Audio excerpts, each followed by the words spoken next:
Bom dia, caríssimos. Quando estiver estressado, não deixe que isso se transforme numa tragédia.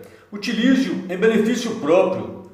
Faça avaliações rápidas, tome decisões imediatas, pois tais situações são como placas sinalizadoras, mostrando-nos novos caminhos, e precisamos agradar sempre o nosso coração, nunca deixando a angústia se aproximar.